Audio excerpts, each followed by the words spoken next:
At sa iba pa ring balita, isang benefit concert ang isinasagawa ngayong gabi bilang paggunita sa International Day of the Disappeared.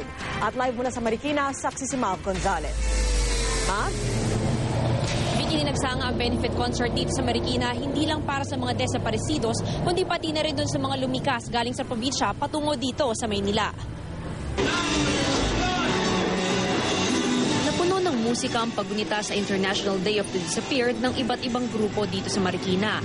Pero hindi lang mga kaanak ng mga tinatawag na desaparecidos o yung mga nawala at hindi hinalang dinukot dahil sa mga politikal na dahilan ang naririto. Kaisa nila ang ilang mga lumikas galing sa probinsya dahil umano sa militarisasyon. Ito nga, may mga tao na lumilikas sa lugar nila hindi dahil sa baha, hindi dahil sa kung anumang kalamidad, kundi dahil may mga militar na nananalasa sa lugar nila. Isa sa mga nagbigay ng testimonya si Mirasol Balaston na ang asawa raw ay kinuha ng mga sundalo sa Quezon Province noong nakaraang taon. Hindi ko pa rin pa alam kung nasan siya ngayon. Sa akin lang naman pa ay sana ibalik na nila.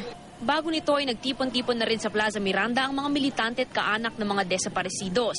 Ayon sa grupong Karapatan, wala mang martial law, may naitala pa rin silang 11 forced disappearance sa ilalim ng kasalukuyang administrasyon. Nananawagan kami kay Binoy at sa lahat ng ahensya ng gobyerno na sana unang-una ay tulungan kami na mahanap itong mga taong ito na nawawala.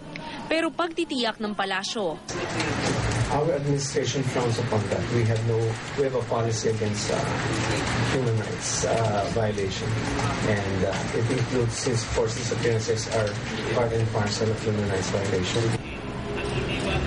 Vicky, bukod nga sa concert, meron din ditong exhibit kaugnay pa rin ng forced disappearances.